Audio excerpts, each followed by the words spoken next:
Hi everyone, my name is RDM, and today I want to tell you about a Japanese tabletop role-playing game called Colossal Hunter. 巨獣討伐 RPG コロッサルハンター The story of this game takes place in a world where humanity is on the brink of extinction because of colossals, giant monsters that suddenly appeared on our planet. Players take on the role of colossal hunters with the ability to fight these monsters. They fight to liberate the world that the colossals have destroyed and break through to a future in which humanity can survive. In this game, you'll find battles against huge monsters in three-dimensional space with all sorts of cool combo attacks, and also scenes of life and adventure in a settlement on the frontiers of humanity. And, of course, the emotional relationships of the hunters themselves that help them stay human. In short, it's like a mix of Godzilla and Attack on Titan. Let's first talk about the game setting. What are these colossi? Where did they come from? Why haven't they all been destroyed by nuclear weapons? Who are our hunters? And what kind of condition do they live in now? Although the world of the game is based on our real world, it has undergone very strong changes since the appearance of these colossal monsters. The nations have disintegrated, and a small number of survivors survived by taking refuge in React bases, a kind of research organization for the development of anti-colossal weapons. In essence, the civilization of the past is gone. All of this began with an event that the world has called the Big Six. The colossi came out of nowhere and began to turn people and surrounding structures into crystals of light and absorb them, and then, using the energy of these crystals, rebuilt the areas through which they passed, turning them into their domains. Thus most cities turned into dangerous areas in the form of forests, deserts, snowfields, and other kinds of environment in which it would be very difficult for a mere human to survive. Historians have called this event the sixth mass extinction, hence the Big Six. Colossi look like giant monsters, huge animals, or mythological creatures, but although they look like living creatures, they are not actually biological. Their bodies are created by a special core that rearranges the matter around them, producing their physical form. The smallest colossi can reach up to 20 meters in size, but these tend to be few, and player characters will fight larger targets. The largest known colossus is a huge dragon, reaching 1 kilometer in length. Regardless of their species, all colossi have three things in common: their enormous size, their aggressiveness toward humans, and their ability to remake the surrounding materials according to their own wishes. In addition, the colossi create a special zone around themselves. Here you can see absolutely unearthly landscapes, like giant trees or huge stones that look like buildings. Zones are an extremely dangerous environment for humans. Every plant, every animal here is eager to kill anyone, and the climate can be so extreme that an ordinary person can't survive for 10 minutes.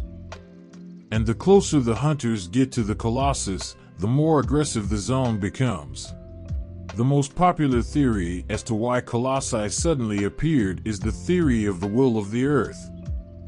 It is believed that the earth is a kind of independent life form, and the colossi are its defense mechanism against humanity. After the appearance of the colossi, humanity, of course, tried to deal with them, using its armies to do so. But the Colossians' ability to transform all materials around them into other materials naturally rendered any weapon useless against them. And even if they did reach their target, they could not inflict sufficient damage on them. So mankind was losing this war, until one day the first Colossus Hunter appeared. It was a simple soldier whose shot was able to shatter a colossus. And soon similar soldiers began to appear all over the world. To investigate this phenomenon, people united and created the Research Institute of Anti-Colossal Troops, REACT. They began to gather people around the world who could defeat the Colossi, organize them into teams, and organize resistance. Also, in the process of research, it became clear that the Colossus hunters are not really people, but so to speak miniature colossi. Hunters have the same miniature core in their brainstem as Colossus, and when the hunter awakens, this core rebuilds his body, making him much stronger. This makes the hunter almost immune to the Colossus zone and gives him the ability to transform materials in the same way the Colossus does, and consequently the ability to defeat the Colossus. In the eyes of humanity, Colossal Hunters are heroes born of humanity, its last hope and leaders who lead the reclaiming of the land. But despite this respect, people also have quite a lot of fear for them, because there are known cases where the hunters themselves turned into colossi. The core that is in the hunters' heads imbues them with the instinct to kill humans, but of course hunters try to suppress it because of the realization that they themselves are human, that is, because of their humanity. However, using the powers of this core, the hunter's humanity gradually diminishes, and having lost all his humanity, he turns into a colossus. But as long as the hunter has something of value in this world associated with people, this should not happen. In addition to the fact that hunters, once they enter the Colossus zone, can use their material transformation abilities, they also have an almost immortal body, capable of instantly regenerating body parts.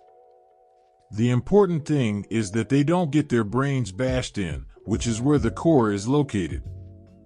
They also have another special ability called Hunter's Line, a universal means of communication and information transfer that uses their core. In addition to communicating directly through the Hunter's Line, it is also possible to exchange materials transformed into energy, as well as knowledge and abilities. With such extensive abilities, it is not surprising that hunters have become humanity's foremost unit for reclaiming its vital territory. As a rule, hunters do not live in the cities around the React Research Institute, where most of humanity lives, but at a small distance at the edge of the habitable zone, where they have small settlements of their own, which they use to rebuild the surrounding area, defeating the colossi there and protecting the main base from attack. These settlements can range in size from a few dozen to a few hundred people, and always have a hunter at the head. Thus, someone in your group of player characters may have to become such a hunter leader. Now let's talk about how characters are created in this game. Here we have two standard choices for a Japanese TRPG. We either choose a pre-gen if we want to do everything quickly, or we spend a couple of hours to create a character on our own by building it from multiple classes. In case of this game, by combining two classes, selecting abilities, and then adding a backstory. Let's take a closer look. So, the detailed creation of the character starts with choosing the type of his weapon. We have 8 of them here. The first type is reinforcement. It's not really a weapon, but rather a specialization in strengthening the hunter's body. He fights using all sorts of fighting techniques, punches, and kicks. The hunters are so strong that they can literally smash Godzilla's face in. The next type is shapeshifting. This is when the hunter transforms his body into some kind of beast and fights with fangs and claws. After this slash-type weapons, that is, they are cutting weapons, all kinds of huge swords, axes, and so on. Then heavy blow, a type of impact weapon, such as a hammer, for example. Pierce is a stabbing weapon, a spear or rapier of some kind. Then there's barrage fire, which is firearms, shotguns, or submachine guns. Then comes sniper, which are various big antimatter rifles or large bows. And the last type is detonation, that is, grenades, rockets, and so on. When we have chosen the type of weapons, next we have to choose the mode of movement. Colossus are huge, so fighting them involves moving in three-dimensional space. That is, you start at their feet, and then you have to climb up the Colossus somehow. Each hunter uses some unique type of movement for this. We have 5 of them available. The first type is boosters. The hunter creates jet engines and takes off using them. The second type is the crafter. Because the hunter can create all sorts of items from the materials he has transformed, the crafters move around by creating such makeshift supports. You know, like construction scaffolding. And it can also create walls, for example, to block the attacks of the Colossus. Another type of movement is parkour. I think it's pretty self-explanatory. A hunter who uses the very body of the Colossus to climb where he needs to go, running across it and attacking. The fourth type is the Wire Master. It's like an Attack on Titan, when the characters move with special devices that shoot out ropes that hook onto the Colossus itself, or anything else, trees, and all sorts of things around. And the last type of movement is the Rider. These are the ones that create some kind of mechanical animal that moves at their will and just takes them where they need to go. The only catch is that they can't fly. Usually they're all kinds of big cats, dogs, like with the girl on the cover of the game. Naturally, all these weapons and vehicles are not some ancient artifacts that our ancestors handed down to us, but rather, your character can create them out of thin air in every sense. We didn't just choose those to describe the character in a beautiful way. Each type of weapon and style of movement has its own set of skills and passive abilities. As a result, the character will have 2 passives that represent certain items other than weapons. They will also have 3 attacking skills for movement-related skills and 3 support-related skills. There's a lot to choose from. Each weapon has 18 skills and each movement style has 10. Each style encourages a different type of play in combat. For example, a booster character is more likely to be the attacking type and will use his mobility to land a single hard hit. The crafter will be good at defense, and the Wire Master will be good at supporting other players and weakening the Colossus. According to the weapon we have chosen, we must write on the character's sheet its power, range, modifier to checks and the number of action points it consumes. Basically, the mechanical part of character creation is now complete. All that's left for us to do is to fill out their profile. To do that, we roll on the table to find out our character's past, what happened to them during the Big Six, and what their situation is now. We also determine the name and shape of the weapon, the external characteristics, the place, and the type of the hunter's mark. Every hunter has a mark on their body, the same way, incidentally, every Colossus has one too. Only for Colossus there is not a mark, but a crack in their armor. We also need to determine the expertise of the character. These are some of his skills not related to combat. If we find them useful during a social scene or an investigation scene, we simply get a bonus to the check. And the last thing we need to determine what is called precious. This is something important to the character that they want to protect or regain. Maybe a person, maybe some object. And so, once we've chosen all of these things, the character creation is complete and the session can begin. All of this can be quickly rolled on the tables. But of course, for the selection of various abilities associated with weapons and type of movement, you need to sit and think for a while. Well, or just choose a pre-gen. Now let's take a look at how this game is played, the structure of the session, what we'll be doing here, how the checks are done, and how this three-dimensional combat against giant monsters works. Let's start with the structure of the game. The session here has a formal structure. The game is divided into a preparation phase, an operation phase, a decisive battle phase, and a debriefing phase. Let's look at these in more detail. The preparatory phase takes place mostly before the game starts. We are told how to assemble the players, how to choose the GM, and so on. After preparation, the operation phase begins. This is the role-play part of the game, where the characters will choose which events on the game map they want to encounter. During this phase, a map like this one is used. As you can see, our home base is in the middle here, and the GM puts events in the rest of the cells. These can be something prepared in advance for the scenario or randomly determined. There are tables for that in the book. And in one of the cells will be the Colossus itself.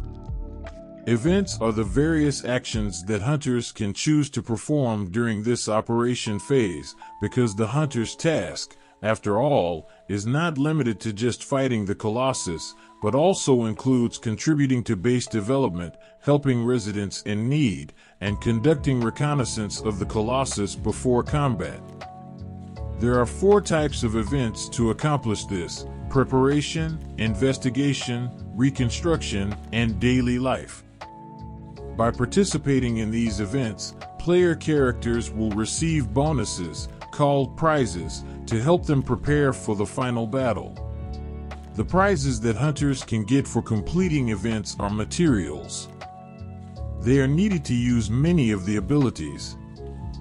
For example, to materialize some kind of missile and shoot it at a Colossus, you must first have the material from which to materialize it. And so it will be possible to obtain those materials in some event.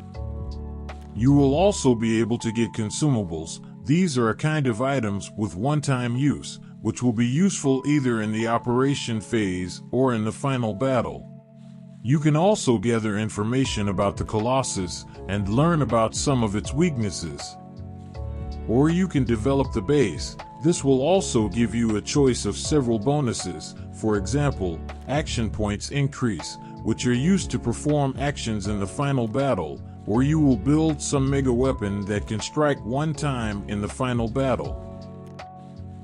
Note that down here on the event map there's space for improving the base and the materials you've collected.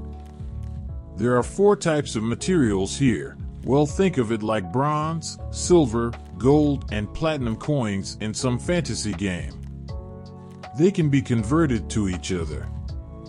Consequently, the more powerful is the ability you want to use, the more expensive material you have to pay for it.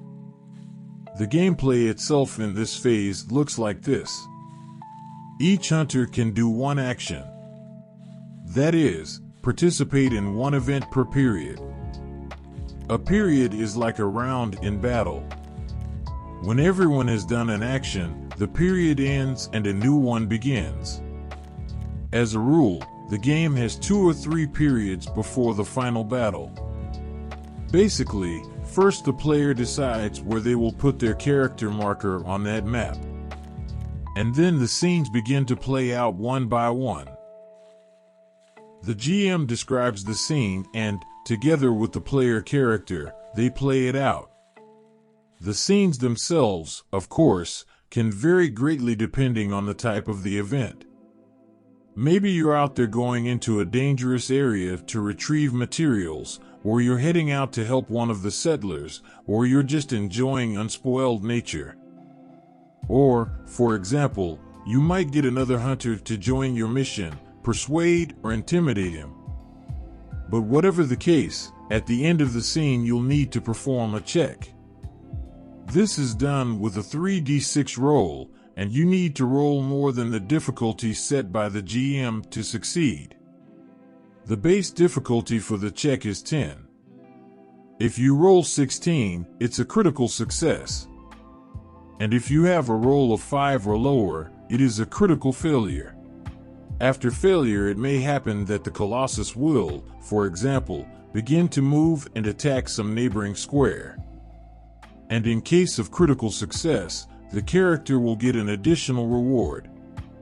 In general, all the rewards in the scene are designed by the GM.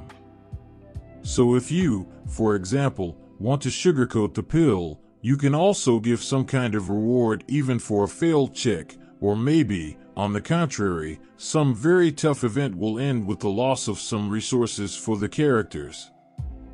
But on the other hand, such an event, for example, can open up access to some other event. In short, you can do what you want. You can even fail forward like it is some kind of powered by the apocalypse game. In terms of this structure, the game is similar to games based on the psychorofiction system, like Shinobigami, for example. Here, too, you choose what scene you want to set up, and the scene also ends with a single check. And in principle, although in this game it doesn't say that the player has all the narrative rights like in psychorofiction, if you leave the course of the narrative in the player's hands, everything will work just fine.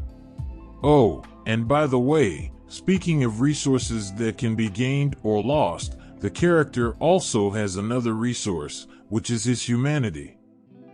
You can spend it by getting bonuses to check, such as +5 for rolls, or rerolls, or healing.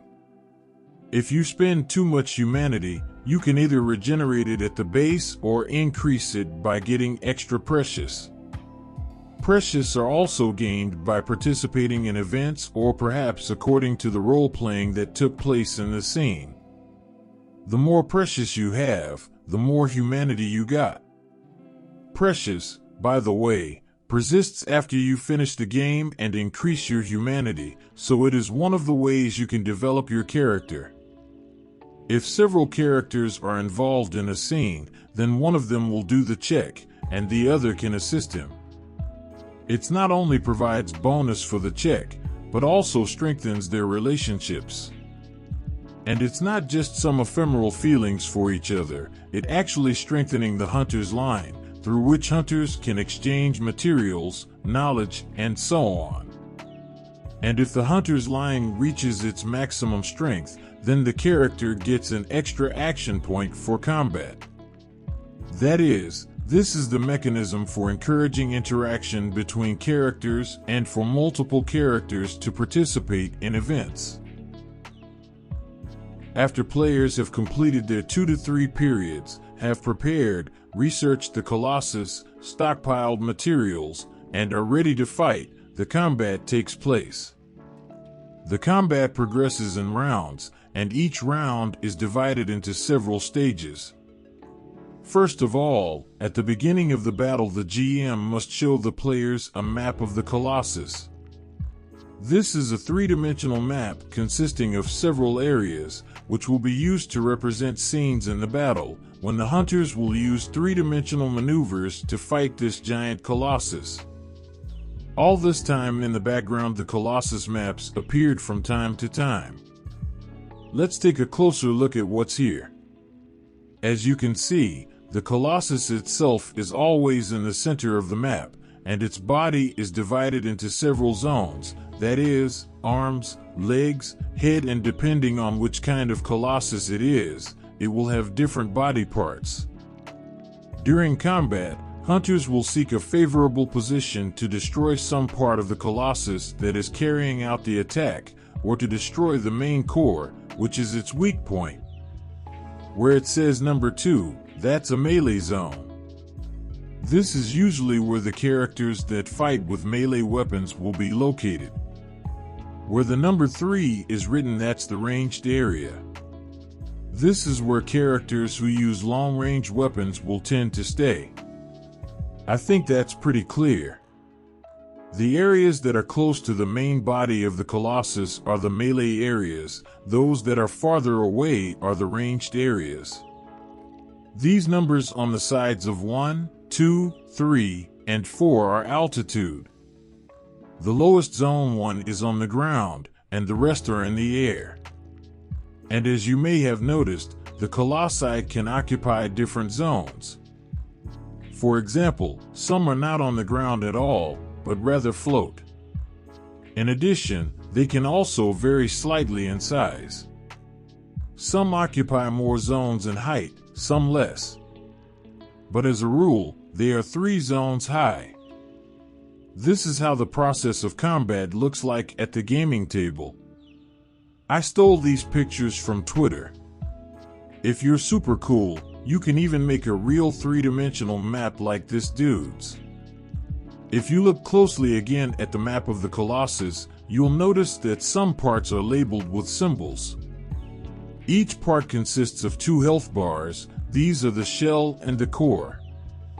Naturally, first, to get to the core, you'll have to break the shell.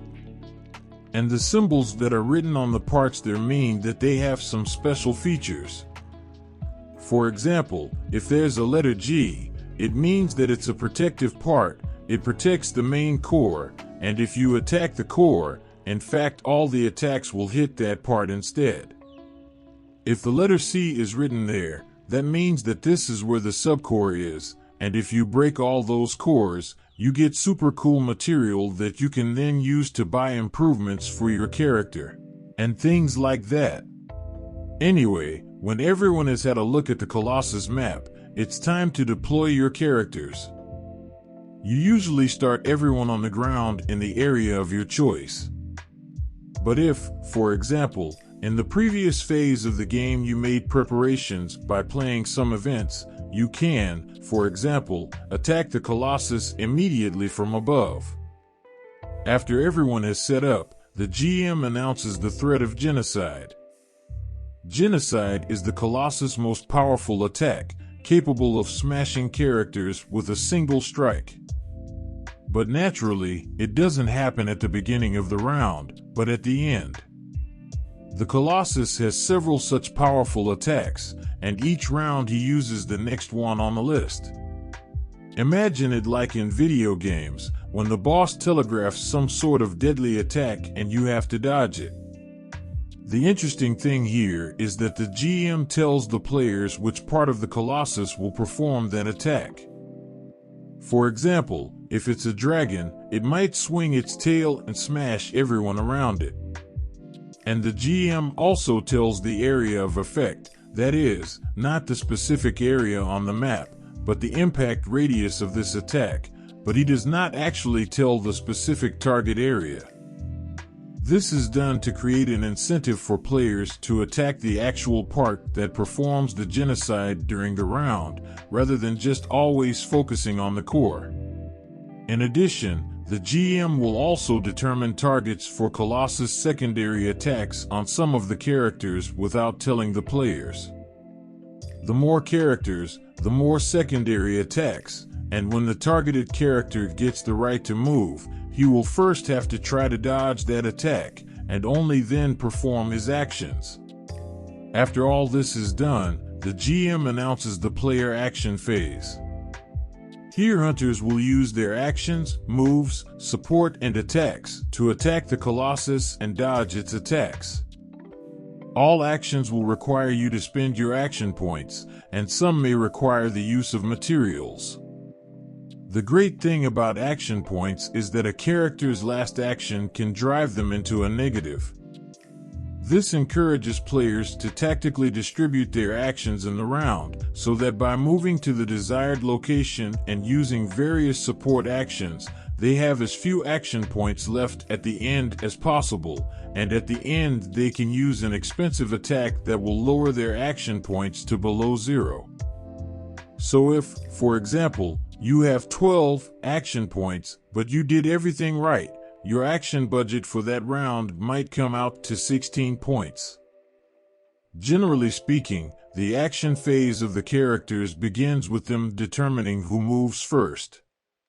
There is no initiative here, it is determined by the players themselves. If the turn goes to the one to whom the GM has decided will suffer the attack from the Colossus, then the GM announces this attack. Attack isn't chosen by the GM at random, there's a built-in logic for choosing attacks. He chooses from the list of attacks the one that can hit the target, and can also hit the maximum number of other characters. That is, in theory, This combat can be played without a GM at all, just someone from the player will have to oversee the logic of the Colossus attacks. Anyway, the attacked characters can use their movement actions to dodge attacks, but you won't get away with just paying action points here. You'll also need to perform a check. Fortunately, characters who are not attacked can provide support with their actions. When the Colossus finally stopped hammering everyone and the action did reach the player character, they can use their actions, movements, support, and attacks. You can move as much as you want in a round.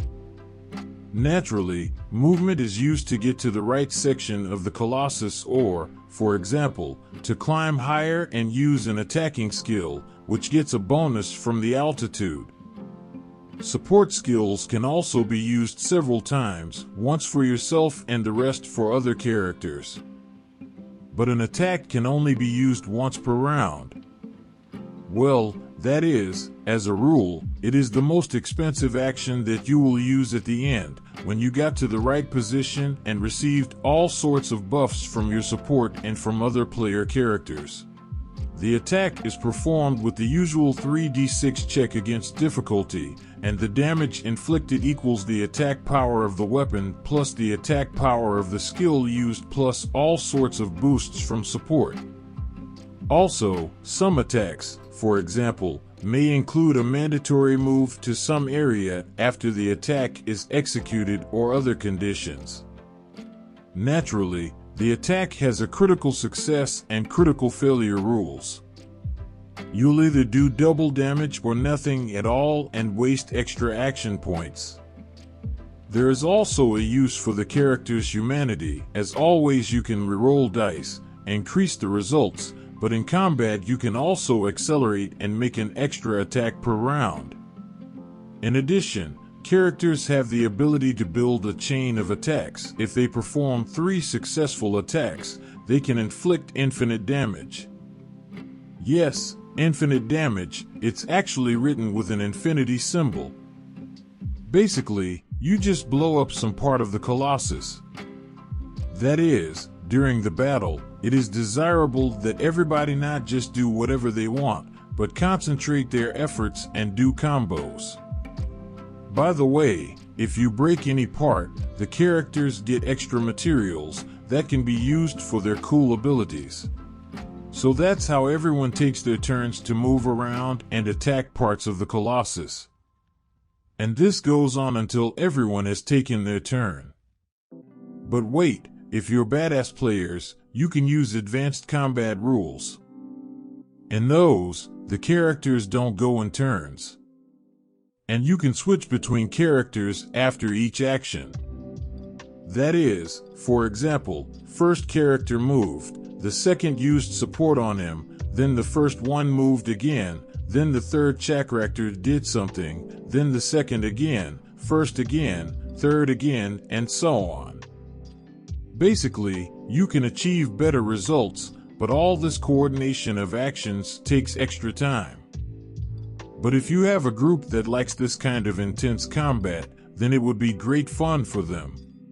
Anyway, when everyone took a turn, the Colossus performs the genocide, unless of course the part he is using to genocide is broken. After that, the round ends. All player characters land back on the ground, unless they have a skill that overrides this, and a new round begins.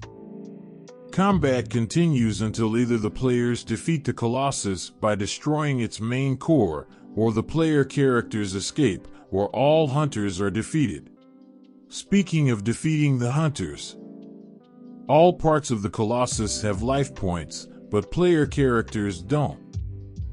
For hunters, their health is expressed by 4 checkboxes on the character sheet: wounded, seriously wounded, mortally wounded, and core destroyed. During combat, you can recover these checkboxes by using all sorts of skills, items, or by spending your humanity. But of course, if you have already put a mark in the core destroyed box, then the character dies. The character also dies if his humanity drops to 0. So, To put it crudely, what really matters here is not how many wounds you received, but how much humanity you have left. Because a wound can always be restored, but you can't restore your humanity in battle. Hunters, in fact, have several other methods of death. The first is materialization, where the hunter turns his body into material. This is, basically, a kind of suicide, but with the noble goal of donating these materials for the future of humanity. Or some of the player characters can then use it to buy themselves an extra ability, LOL. The second type of death, in quotes, is transformation into a human. If Hunter has full humanity left by the end of the game, then you can spend a large amount of materials to become human. Well, then, naturally, you become an NPC and no longer can appear in the session as the protagonist. And there is also the option of turning into a colossus. If the character's humanity drops to 0, he will be able to finish the battle, but then all the characters with 0 humanity will turn into a colossus, a real one, who will want to kill people. If it's one character, it will be a small colossus. If it's 2 or more characters, they'll make a bigger colossus, several levels high. And the remaining hunters can start fighting again and try to defeat their former friends, who have turned into a colossus. Well, or leave it for the next session. Anyway, after all that has happened, a new round begins. The GM announces a new genocide. The player characters act again, move, dodge, attack. So, in the end, I hope you defeat the Colossus, win this role-playing game, and the session moves on to the epilogue, naturally. Players get a scene for their characters where they can tell how their story is going to develop next, and then it's on to character development phase. From the defeated Colossus, characters get extra power material, abbreviated as EXP, that is experience. It can be used to buy additional abilities or to enhance existing passives. Also, if you still have leftover materials, you can spend them to improve your base. To do this, there is a list of a dozen improvements, each with their own effects. For example, you can build a hospital, start a mining operation, or open up trade routes with other bases. And at the actual game, you'll get extra actions or maybe some extra materials for doing so. Now let's talk about the GM section. This book is pretty decent. It explains how to create scenarios, how to set up scenes. Well, in short, how to be a GM. And most importantly, there are tables for creating content for the session. There's a table for each possible type of event, and there's a dozen options. There are 8 Colossus you can fight in the main book, but you can also download Colossus sheets from the game's website, and there you can also find rules for underwater combat if you want to fight a big shark, and rules for a session that only involves combat and nothing else. So, this is the Colossal Hunter. If you look at it from the perspective of the regular role-playing game, then of course it is not so good. Very narrowly focused, no freedom of action, and a monster of the week type session structure. But if you treat this game as a kind of 2-phase board game with role-playing, where in the first phase you get to role-play, and in the second phase you just need to immerse yourself deep into the combat, then to my mind it looks pretty decent. The complaint I have is that I would like to have some more interesting system of basic problem resolution. Rolling 3d6, well, that's not very interesting. But in general, it's not a bad game, and it does what it says on the cover. You want to fight Godzilla? Here you go, Colossal Hunter. And that's it. Thank you for listening. Subscribe to the channel, like, leave a comment to hack the algorithm, and tell your friends. Take care, everyone. See you next time.